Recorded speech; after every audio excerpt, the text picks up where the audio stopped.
Ok, ya estamos de nueva cuenta. Nada más, en dado caso de que, hablándole a los hermanos, ¿verdad? Que no están viendo el video, o ustedes si lo quieren ver después, van a tener que hacer dos secciones porque ya me arrojó como que se finalizó el otro video y entonces estamos iniciando otro. Entonces, voy a tener que subir aquí como dos partes de la grabación, pero en dado caso de que se vuelva a salir, bueno, a ver cómo le hacemos, pero por lo pronto ahí estamos, parece que ya está más estable la conexión. Entonces, yo me quedé aquí, acá me quedé, ¿verdad? Entonces, como le estaba mencionando, hermanos, que en algunas ocasiones vamos a encontrar, cuando vamos a libros de recurso, estas abreviaturas. Entonces, el saber de a quién corresponden creo que sería algo bueno que nosotros podamos tomar en cuenta, ¿no? También esto alimenta la parte de la traducción que llega hasta nuestro español, ¿verdad?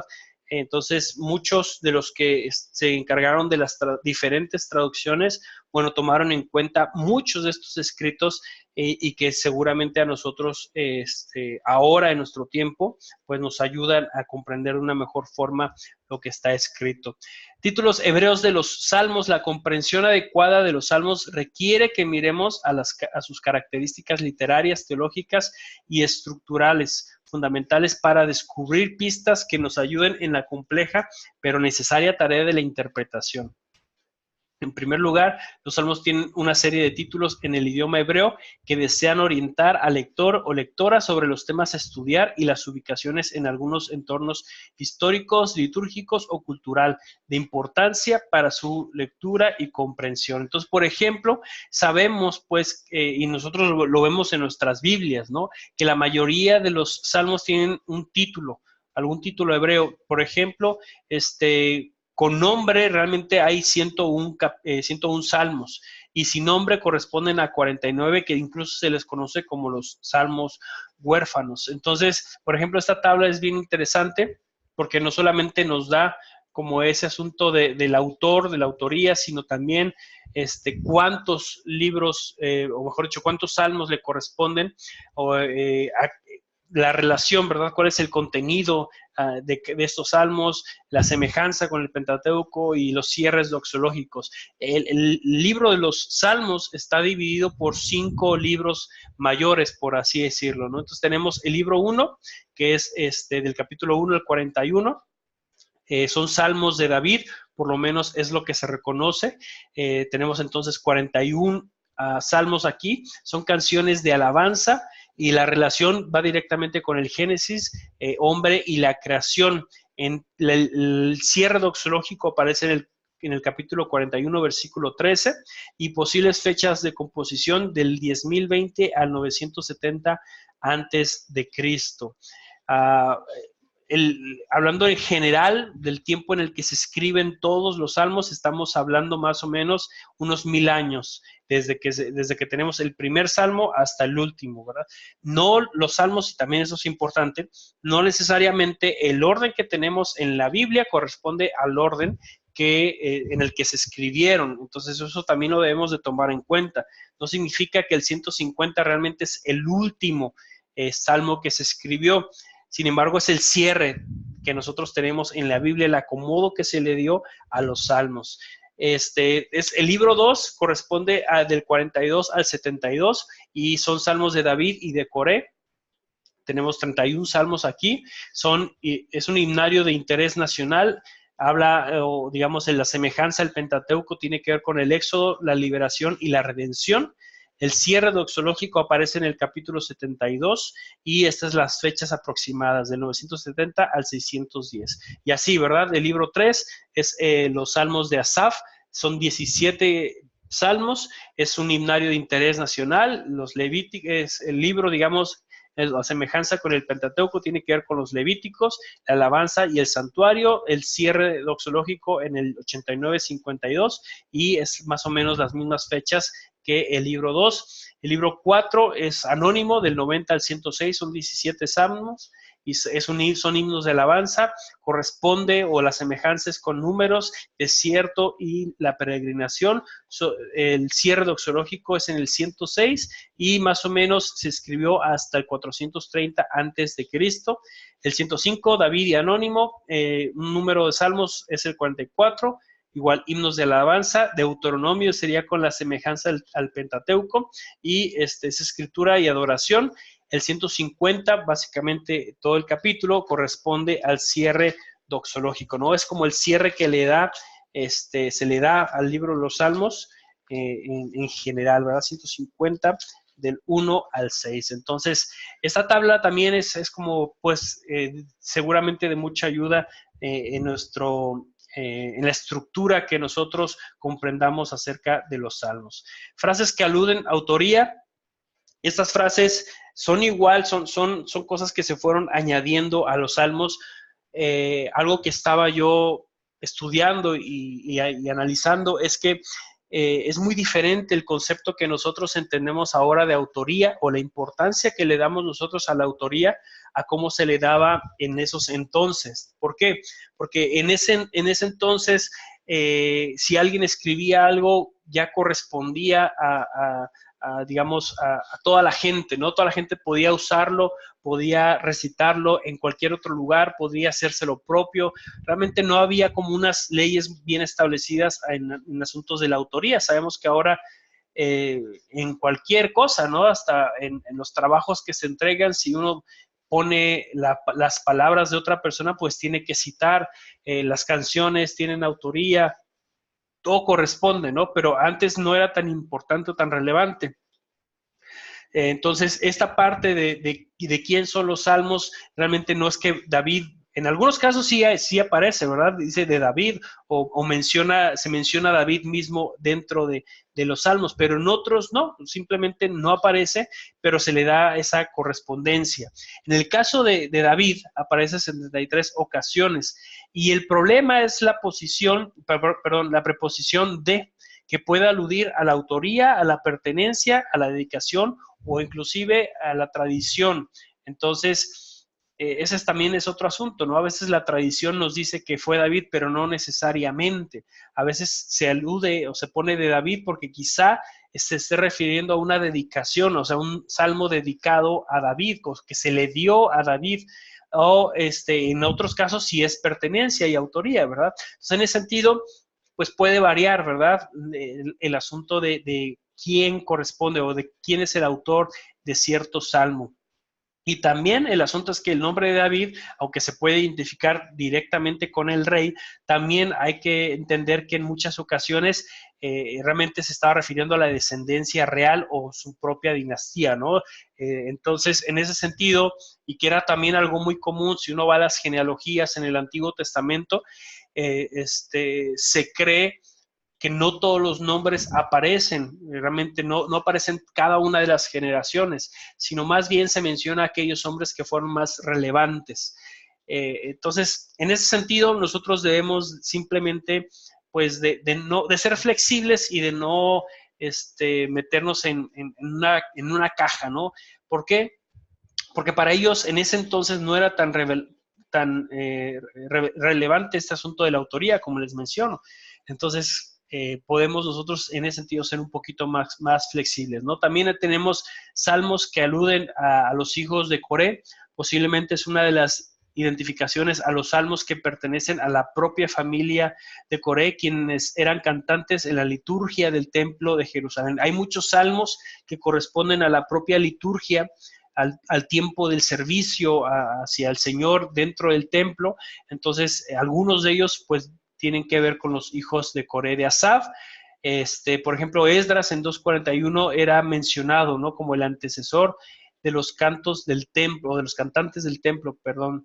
También tenemos salmos de Salomón, es la expresión que alude al hijo de David, desde el Salmo 72 y el 127, de Hermán el Israelita. Según 1 Reyes 4:31, Hermán era uno de los de los famosos sabios de la época de Salomón, Etán el israelita, se menciona junto con Hermán, a él se le atribuye el Salmo 89, tenemos el Salmo de Moisés, es una referencia al líder hebreo que no necesariamente debe ser tomada con base para decir que él es el autor del Salmo 90, ¿no? Y tenemos más a Jedutún. Este personaje era uno de los músicos principales de David y puede aludirse a la familia de músicos con ese nombre, el Salmo 39, 62 y 77. Términos que indican el tipo de salmos también es algo que pues es importante que lo tomemos en cuenta. ¿Por qué? Porque mucho de la forma o del tipo de salmo que nosotros estamos leyendo o estudiando, pues va a determinar también la forma en que lo interpretamos y la forma en la que lo vamos a estudiar y presentar en una enseñanza, ¿no? Entonces el término mismor, que es una expresión que ocurre 57 veces en la Biblia, o mejor dicho en el libro de los Salmos, es un término técnico que se utiliza en la Biblia para indicar el asunto del salterio. Por ejemplo, tenemos Salmos de Lamentación, el 7, la palabra hebrea es shigaoin y aparece solo en el Salmo 7 y tiene que ver con sentimientos de pena. El término miktam es muy difícil de comprender y de traducir y se encuentra en 6 salmos. Entonces, quizás una referencia a algún tipo de castigo. Tenemos el asunto de la oración, el tepilaj, aparece el Salmo 17, 86, 90, 102, 142, y se refiere a la piedad de los adoradores, ¿no? Tenemos los cánticos en hebreo shir, se refiere a los cánticos tanto religiosos o seculares. Mezquil designa un tipo particular del Salmo 88, que alude a la enseñanza y la meditación, y así, ¿verdad? Tenemos salmos de alabanza, de Hilal, y cánticos de amor, por ejemplo, el Salmo 45, que habla de esa relación del rey con la esposa, ¿no? El Salmo 45, cánticos de subidas, en hebreo shir, Hamakalot, un salmo que se utiliza al subir al templo de Israel. Es importante, la verdad, identificar este tipo de cosas. Quizá no lo vamos a dominar al 100, pero poder identificar esto nos ayuda, como les he mencionado, al asunto de la interpretación. El nombre de Dios en los salmos, por ejemplo, dice Samuel Pagán, una peculiaridad teológica y literaria en el Salterio es la preferencia del uso del nombre divino en sus diversas secciones. Los diversos libros del Salterio o secciones que se dirigen a Dios con su nombre propio personal, Yahvé o Jehová en las versiones Reina Valera, o utilizan el nombre genérico para referirse al Señor Elohim. Entonces, por ejemplo, en ese sentido se hace esta división y de cuántas veces aparece y de qué forma el nombre de Dios, ¿no? Entonces, en el libro 1, que corresponde a los Salmos de David, tenemos 274 ocasiones en que aparece el término Yahweh, ¿no? Y Elohim aparece solamente 15 veces. En el libro 2 aparece 74 Yahweh y 207 Elohim. Ahí vemos las diferencias, ¿no? Y bueno, el libro 3, así con 13 ocasiones el Yahweh y 36 Elohim. El libro 4 y 5, 339 el Yahweh y Elohim 7 veces. Entonces, mucho depende también el trasfondo, el contexto en el que se escribe y el poner el nombre de Yahweh o Elohim era para determinar un asunto, ¿no? Era para hablar acerca de algo. No simplemente se decía porque sí, sino traía un trasfondo ahí importante. Entonces, este asunto de los nombres de Dios en los salmos también es algo que debemos de tomar en cuenta. Como yo les he mencionado desde el principio de que doy clase aquí en virtual, una vez que empecé a dar clases, pues percibí este asunto de la necesidad en que los estudiantes indagaran mucho más de lo que se veía en la clase. ¿Por qué? Pues porque hemos visto, ¿no? Y experimentamos el asunto de la rapidez con la que tenemos que tratar ciertos temas en la clase y la necesidad que todos nosotros tenemos de seguir creciendo nuestro conocimiento, ¿no? Entonces, en ese sentido, pues sí nos falta mucho, ¿no?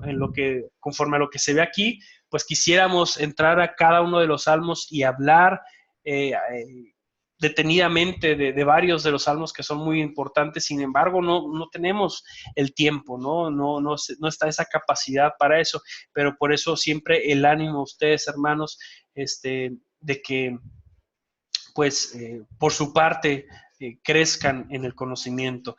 Algo interesante es el asunto de los salmos en forma de quiasmo. No sé si se entiende lo que significa quiasmo, pero básicamente es como una estructura que tienen algunos de los salmos, algunos de los libros de los salmos, que nos llevan a un punto, empieza de una forma y termina de la misma forma para llevarnos a la mitad o al centro, que sería como el clímax de todo. Entonces, esta estructura se ve del Salmo 15 al 24.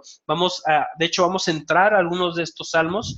No vamos a entrar a todos, vamos a leer una parte de cada uno de estos salmos para darnos un poquito de sentido a lo que estamos hablando. Por ejemplo, el Salmo 15 dice: Jehová, bueno, es un salmo de liturgia de entrada. Jehová, ¿quién habitará en tu tabernáculo? ¿Quién morará en tu monte santo? El que anda en integridad y hace justicia y habla verdad en su corazón, el que no calumnia con su lengua, ni hace mal a su prójimo, ni admite reproche alguno contra su vecino. Aquel a cuyos ojos el vil es menospreciado, pero honra a los que temen a Jehová. Él, el que aun jurando en daño suyo, no por eso cambia. Quien su dinero no dio a usura, ni contra el inocente admitió cohecho. El que hace estas cosas no resbalará jamás. Entonces, el salmista, en este caso David, hace una pregunta con la cual algunos comentaristas mencionan que el Salmo 15 es un salmo que se utilizaba cuando los levitas entraban al templo y se cantaba cuando los levitas entraban al templo para reforzar el asunto de la importancia de vivir en integridad y justicia, ¿verdad? Como dice el versículo número 2, sobre todo aquellos que se dedican a los servicios al Señor. Entonces, hace esta pregunta en el versículo 1 y en el del 2 al 5 empieza a describir acerca de cómo será quienes habiten en el tabernáculo o moren en el monte del Señor. Entonces, el Salmo 15 empieza siendo como un salmo de liturgia de entrada. Después tenemos el Salmo 16. No voy a leer todo, sino una sección dice: guárdame, oh Dios, porque en ti he confiado, oh alma mía, dijiste a Jehová, tú eres mi Señor, no hay para mí bien fuera de ti. Para los santos que están en la tierra y para los íntegros es toda mi complacencia. Se multiplicarán los dolores de aquellos que sirven diligentes a otro Dios. No ofreceré yo sus libaciones de sangre, ni en mis labios tomaré sus nombres. Jehová es la porción de mi herencia y de mi copa. Tú sustentas mi suerte. Las cuerdas me cayeron en lugares deleitosos, y es hermosa la heredad que me ha tocado. Bendeciré a Jehová que me aconseja, aún en las noches me enseña mi conciencia. A Jehová he puesto siempre delante de mí, porque esta está en mi diestra, no será conmovido. Se alegró, por tanto, mi corazón y se gozó mi alma. Mi carne también reposará confiadamente, porque no dejará mi alma en el Seol, ni permitirá que tu santo vea corrupción. Me mostrarás la senda de la vida, en tu presencia hay plenitud de gozo, delicias a tu diestra para siempre. Entonces, este es un salmo que muy evidentemente, ¿verdad? Se puede notar el asunto de la confianza que tiene David en cuanto a las situaciones que están a su alrededor. Sin embargo, él descansa en el Señor. Entonces, el Salmo 15 nos da el asunto de la liturgia de entrada. Después viene el Salmo 16, pues un salmo de confianza, pero viene el Salmo de lamentación. Este sí no lo voy a leer todo, está más largo. Entonces dice: oye, oh Jehová, una causa justa, esté atento a mi clamor, escucha mi oración hecha de labios sin engaño. De tu presencia proceda mi vindicación, vean tus ojos la rectitud. Tú has probado mi corazón, me has visitado de noche, me has puesto a prueba y nada inicuo hallaste. He resuelto que mi boca no haga transgresión en cuanto a las obras humanas. Por la palabra de tus labios yo me he guardado de las sendas de los violentos. Sustenta mis pasos en tus caminos para que mis pies no resbalen. Es un asunto en el que el salmista está haciendo una plegaria, pidiendo protección contra los opositores. Después viene un salmo real. El salmo real pertenece, digamos, la descripción más específica, y ahorita creo que vamos a ver un poquito más de eso, pero el Salmo real lo que trata de enseñar es que habla acerca del rey, por eso es un salmo real, ¿no? Ya sea que hable de David o esté hablando de Cristo o de la realeza en general, pero a eso se enfocan los salmos reales. Entonces dice, voy a leer nada más una porción, dice: te amo, Jehová, fortaleza mía, Jehová, roca mía y castillo mío, y mi libertador, Dios mío, fortaleza mía, en él confiaré.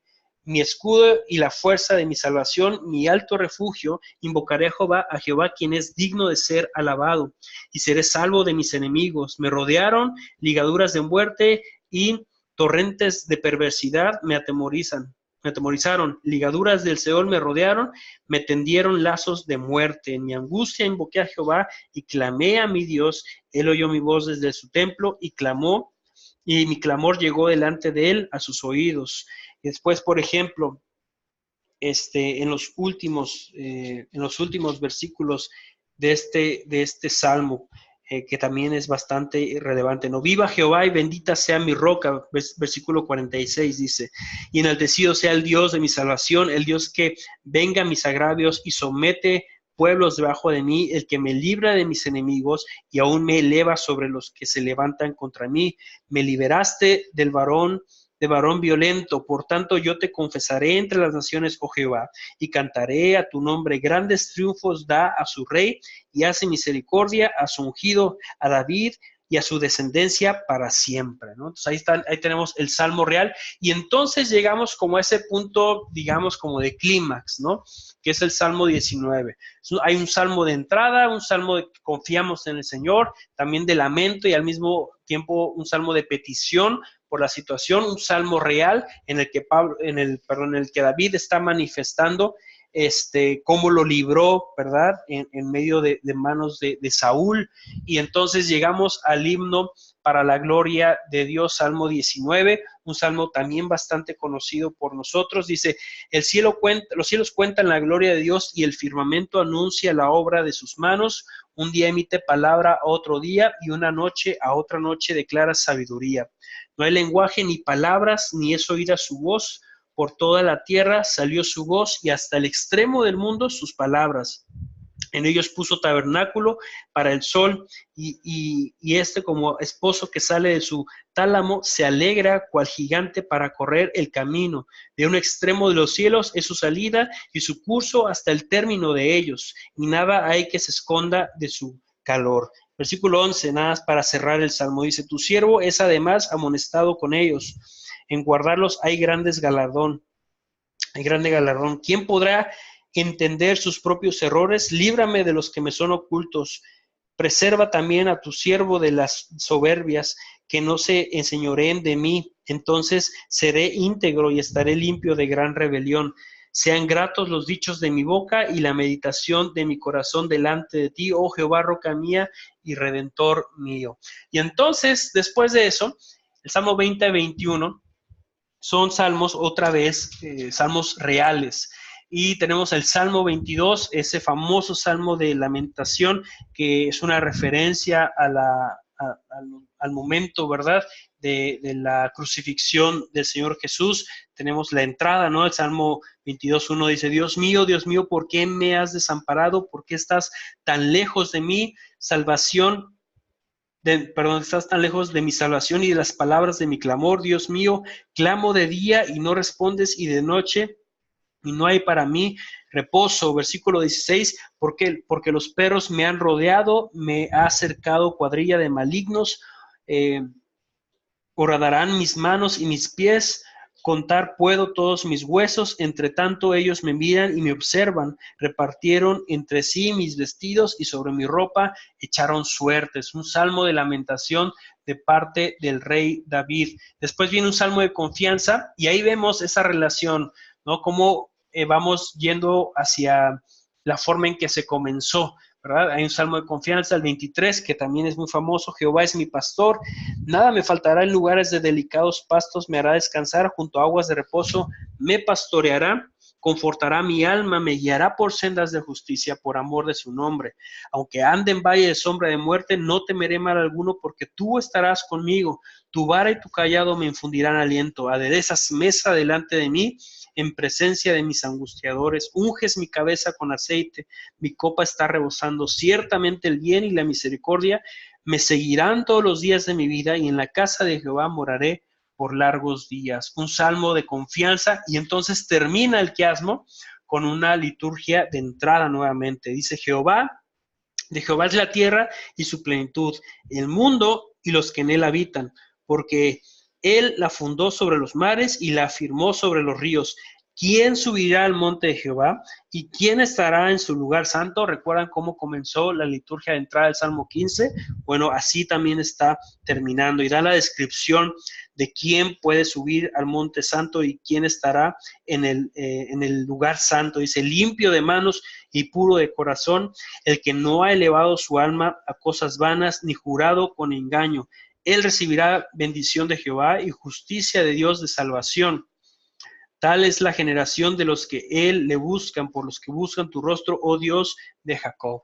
Entonces ahí tenemos esta estructura, esta forma que era común en la literatura poética de aquellos tiempos, ¿no? Incluso nosotros también usamos en nuestra literatura poética algunos quiasmos, algunas estructuras que más o menos tienen esta referencia, ¿no? Que son importantes. Entonces es interesante, ¿no? Es interesante que nosotros analicemos todo esto, cómo se va dando ese quiasmo del capítulo 15 hasta el 24.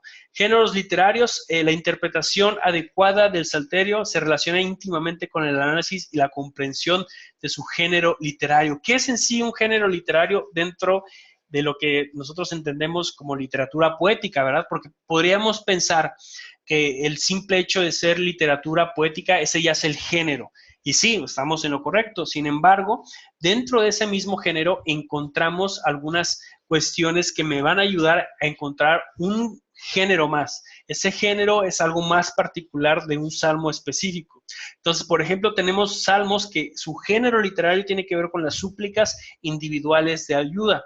Entonces, este tipo de salmo, más común o popular el Salterio, presentan a un individuo que está rodeado por una serie intensa de problemas y calamidades. Cánticos individuales de gratitud es otro tipo de género. Entonces, estos salmos expresan una gratitud a Dios por su intervención extraordinaria en medio de calamidades.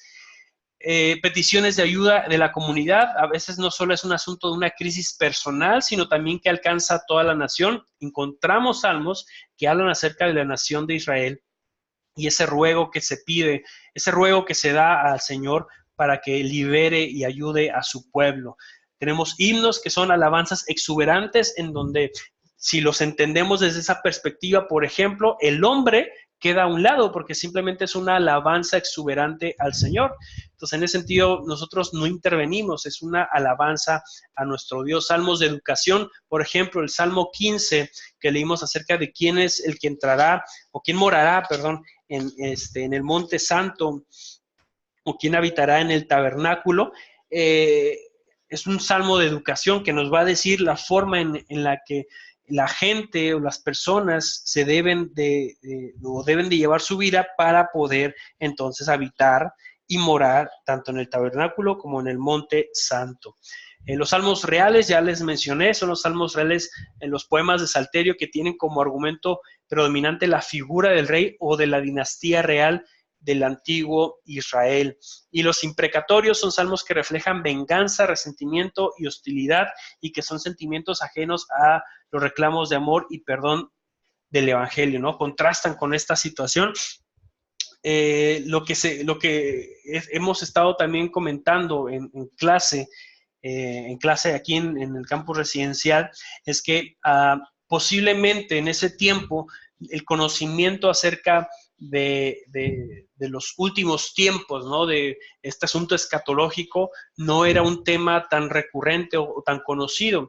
Entonces, lo que la gente o el pueblo de Dios quería ver era que sus enemigos pagaran por las cosas que estaban haciendo o por lo que decían acerca de Dios. Por eso eran estos salmos imprecatorios. Sin embargo, ahora en nuestro tiempo, pues nosotros sabemos no solamente que la venganza corresponde al Señor, sino que realmente un día hará justicia, ¿no? Aquellas naciones, aquellos pueblos que están deshonrándolo a Él. Entonces, en ese sentido, no necesitamos este tipo de salmos para que nosotros nos sintamos bien, realmente sabemos cómo va a obrar el Señor. Entonces, es un dato interesante que también podemos tomar en cuenta. Hay teología en los salmos, por supuesto. Dice Samuel Pagán, la teología y el conocimiento de Dios en el libro de los salmos emergen de las vivencias cotidianas del pueblo y surgen en medio de las relaciones diarias de la comunidad en las cuales pueden verse manifestada la acción divina. Este tipo de teología toma seriamente en consideración el panorama complejo y amplio de la vida y pone de relieve los temas y asuntos que tienen gran importancia existencial para el pueblo de Israel y para los líderes religiosos.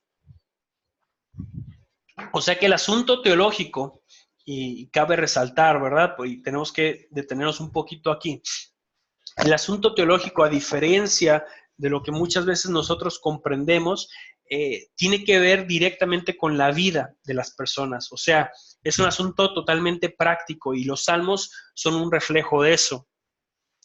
Aunque se puede, de un estudio de alguno de estos salmos, sacar algunos principios teológicos, nutrir esa síntesis teológica que nosotros hemos estado estudiando y que estando en un seminario se estudia, ¿no?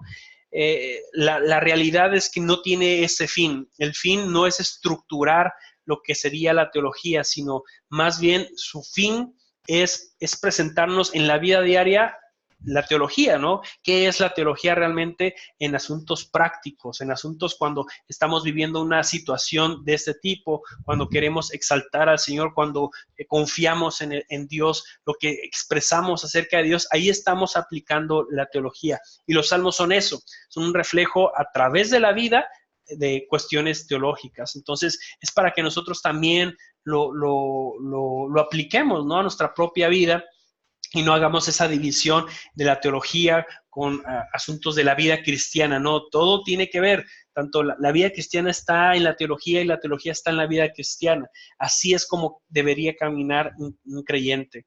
Énfasis del libro, bueno, la confianza en Jehová y alabanza a Él por su bondad, está muy marcado este tema, el lamento por la maldad y las injusticias, Jehová como Rey del universo y las naciones, el Rey de Israel como representativo de Jehová en Israel, Israel y los israelitas individualmente como pueblo del pacto de Dios, y Sión y su templo como lugar especial.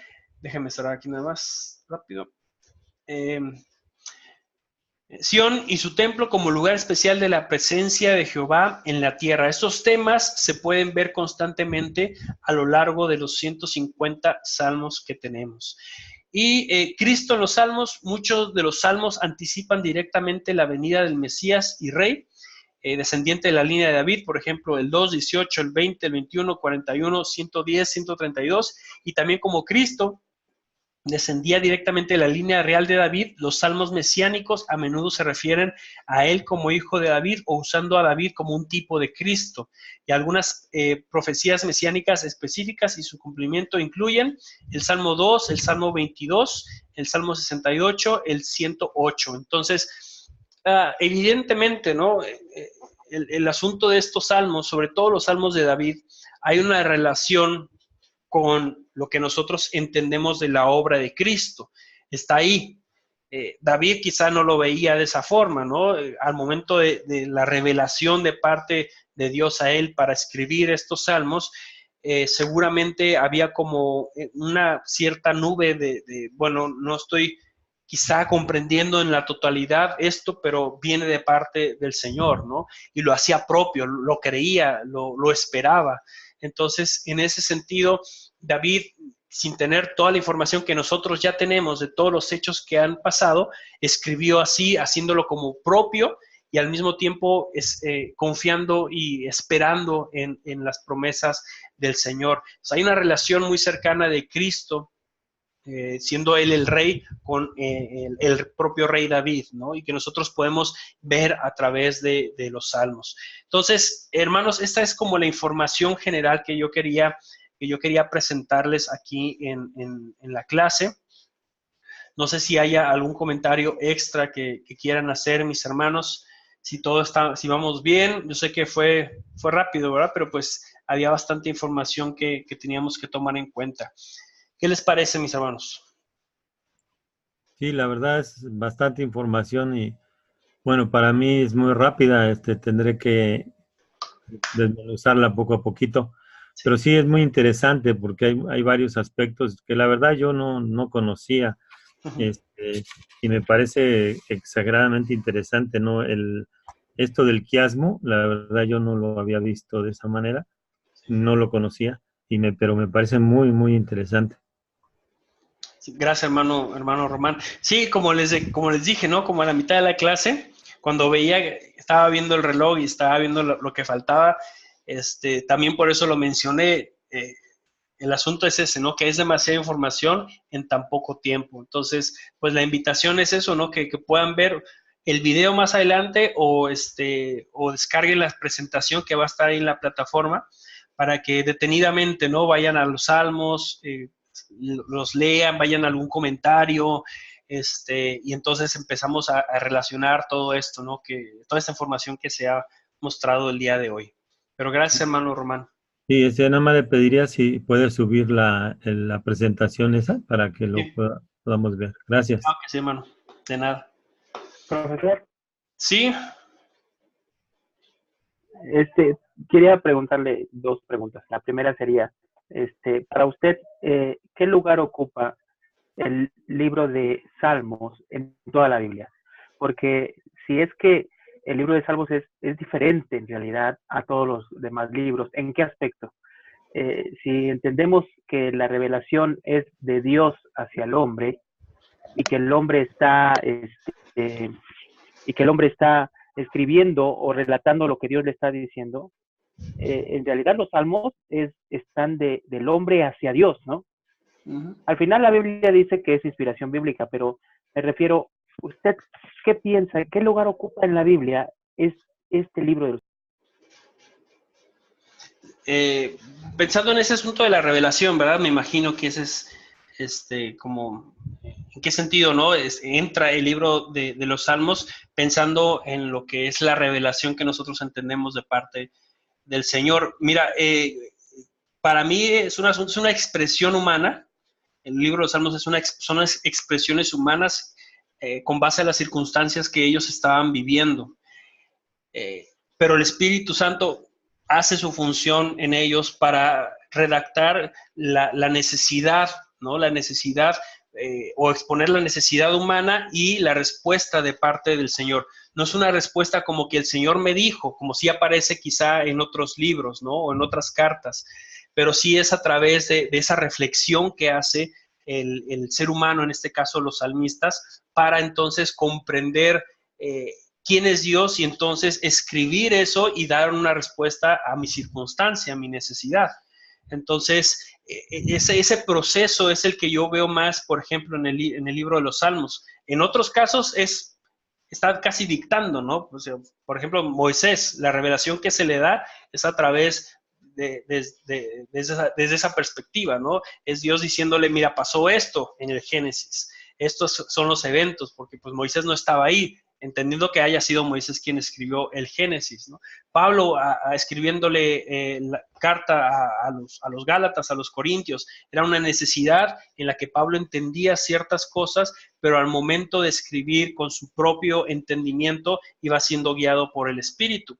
En este caso es la experiencia humana, la situación que está viviendo el salmista, expone esa parte pues muy, muy humana y entonces hay una respuesta a través de la reflexión que se da acerca de quién es Dios. Entonces, ¿qué lugar ocupa? Para mí digamos, pensando en el sentido de importancia, es tan relevante como cualquier otro libro y es tan necesario como cualquier otro libro de la palabra del Señor. Ok, sí, muchas gracias, entiendo. Y ahí tengo otra pregunta. Sí, Estructurarlo como un libro, son 150 capítulos, sí. pero si lo estructurara usted como un libro, ¿qué lugar ocuparía el capítulo 119? Bueno, yo lo pondría, o sea, la división natural que se hacen ahí, que son los 5 libros que tenemos. Entonces yo lo pondría en el que le corresponde, que me parece que es en el número 4, me parece que está. Entonces, en esa estructura, es difícil, no podemos traer una estructura como lo haríamos con un libro narrativo o como lo haríamos con un libro, con una carta. No se puede hacer esa estructura. Tiene que ser más por cuestiones de los tiempos en los que se escribieron. Entonces, si nos fijamos en el cuadro que les presenté, habla también acerca de esos tiempos en los que se relaciona ese salmo. Entonces, en ese sentido, también yo lo pondría en el libro que le corresponde, ¿no? Otro tipo de estructura yo no he hecho y no me he tomado, ni siquiera como que lo he pensado, ¿no? Como que voy a hacer esta división de los salmos para ver cómo encaja, digamos, cada uno de ellos. Para mí, la división natural que nos arrojan, que incluso los comentaristas ponen, que son estos 5 libros, es la que yo tomo y se me hace, pues, un tanto más sencillo, ¿no? Se lo comentaba porque hay muchos que, también yo he leído algunos comentaristas que se basan en el Salmo 119, haciendo también diferencias, o más bien dicen que tiene relación con ciertas secciones del mismo libro. ¿Del libro en general de los salmos?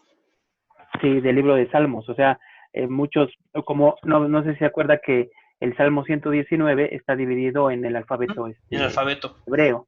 Entonces, muchos de ellos piensan que el A corresponde a cierto grupo de salmos. Así va, o sea, consecutivamente. Yo he leído de esa manera, por eso le preguntaba que qué lugar ocupa este capítulo, en realidad, que es un capítulo muy importante, ¿no? El salmista desarrolla algo impresionante en este capítulo. Sí, yo realmente no lo había visto desde esa perspectiva. Sí sabía, pues, el asunto, ¿no? Que iba conforme a las letras, ¿verdad? Del alfabeto hebreo. Sin embargo, no había visto la relación con los demás salmos, ¿no? Como que pertenecían a cierto grupo cada una de estas, digamos, de estas secciones, ¿no? Del Salmo 119, pero creo que es algo bastante como que hasta lógico, ¿no? Podríamos ponerlo ahí. Hay que ver la relación directa con ese tipo de salmos, ¿no? Entonces hay que ver si encaja así o solo tiene un aspecto por el asunto de las letras, ¿no? Pero pues es todo un estudio, ¿no? Que se tendría que hacer en ese sentido, pero sí, es un buen comentario el que nos comparte, hermano Ricardo, gracias. Gracias por eso. Gracias, profesor. Muchas gracias. Profesor, el autor, Pablo Hop, hace algunos comentarios con referencia a lo que mi hermano Ricardo preguntaba, y dice que el libro de los Salmos es como si fuese el corazón de la Biblia. Y bueno, yo también ahí coincido en eso, porque realmente es como que es un punto en donde nos toca mucho lo vulnerables que somos y la necesidad que tenemos del Señor, o de ser amados también, ¿no? Porque muchas de las palabras poéticas precisamente nos dan ese sentir como de acariciar, ¿no? Entonces, creo que yo sí coincido con ese autor. Y el libro, y en específico el libro, el Salmo 119, él menciona que es como si fuera una parte de Proverbios también, porque da muchos como consejos y ese tipo de cosas. Sí. Y eso Sí. es lo que yo leí. Gracias, hermano Román. Sí, fíjense que pensando, ¿no? Y lo que les mencionaba desde el principio, el asunto de los salmos, que nosotros podamos comprender que tiene mucho del corazón del salmista, ¿no? Está expresando su sentir en diversas circunstancias, ¿no? Tanto las buenas como las malas, nos habla de esa conexión directa que tenemos, ¿no? nosotros mismos con este mismo libro.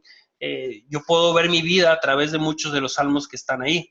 Totalmente me veo relacionado ahí, en cómo me siento, ¿no? Con base a mis experiencias. Entonces, entender esa parte de los salmos y no verlo como algo ajeno, como algo incluso hasta difícil de interpretar, si nos enfocamos más en saber y en entender que habla mucho de nosotros como personas, como hijos de Dios, que tenemos pruebas, que tenemos momentos muy buenos, que tenemos una conexión con el Señor, que exaltamos a Dios, que somos alabadores o adoradores del Señor.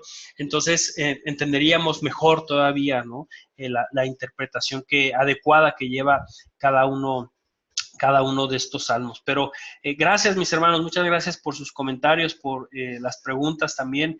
Espero que esta clase haya sido de ayuda. Yo les voy a subir la información que tengo aquí para que igual más adelante ustedes puedan seguir pues creciendo, ¿no? Y nutriendo y aparte desarrollando un poquito más lo que se ha visto hasta el día de hoy. Por mi parte es todo, mis hermanos. Nos vemos la próxima semana. Les agradezco la presencia a los que están aquí y también el interés a los que más adelante van a ver el video. Y pues que Dios me les bendiga mucho. Nos vemos el próximo lunes. Estamos en contacto, hermanos.